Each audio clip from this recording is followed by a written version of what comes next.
5 minutes. Thank you, Mr. Chair. I find this hearing very interesting, in part because we're on the heels of a pretty historic, sweeping set of legislative victories. One was a bipartisan infrastructure act. And Dr. Sojourner, is it true that the bipartisan infrastructure law that was signed in 2021 has yielded dividends to our economy and created jobs? Would you agree with that, Dr. Sojourner? I would, yeah. Yeah. Yeah. And we've prioritized unionized labor work at the David Bacon wage rate. Yes. And is it true that we're in a very tight labor market right now? Yes, that's true. And what do you suppose is the reason for that tight labor market?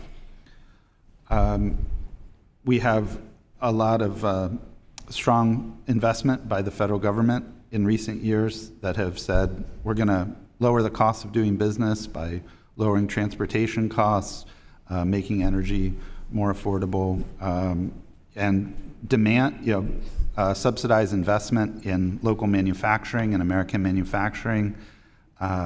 Manufacturing's on the rise. And in It fact, is. we have more manufacturing job growth than in any other time in a president's service, which is great to see. We know that 13.2 million jobs are being created, but for some reason, we are having a hearing about cutting corners at the Department of Labor and its costs to workers. And I'm just very confused about that as somebody who has regular town halls, and I do this program called Manufacturing Monday, and I regularly sit down with small businesses. I think I'm one of the only members of Congress that goes and visits the small businesses in my district. And the number one thing I hear, I don't hear anything about the Department of Labor, but I hear about the need for skilled job training, and I hear the push for STEM education and increasing our skilled trade workforce.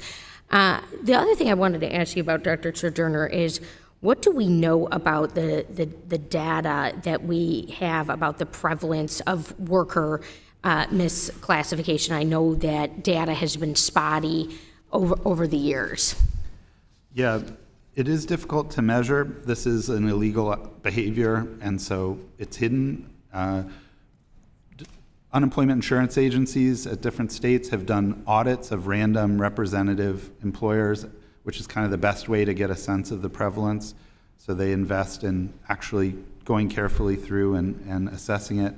And you can find estimates of 20% in construction and things of that magnitude. But we do need better data. And so how would more current and comprehensive national data help us combat employee misclassification, which we do know is contributing to wage theft?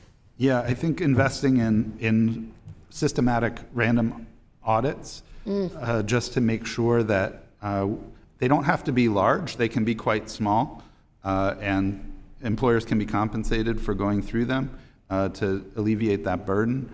But that gives us a sense of how prevalent these things are and in different parts of the economy. And any other points that you can address about the consequences for workers when they're misclassified? I think a lot of workers don't appreciate the value of social insurances until they need them. Appreciate the value of workers' comp system. Young workers think they're invincible. Until you need it, until you get laid off, you don't need unemployment insurance. And people tend to undervalue insurances. And what role does the wage and hour division play in helping workers by reducing instances of misclassification?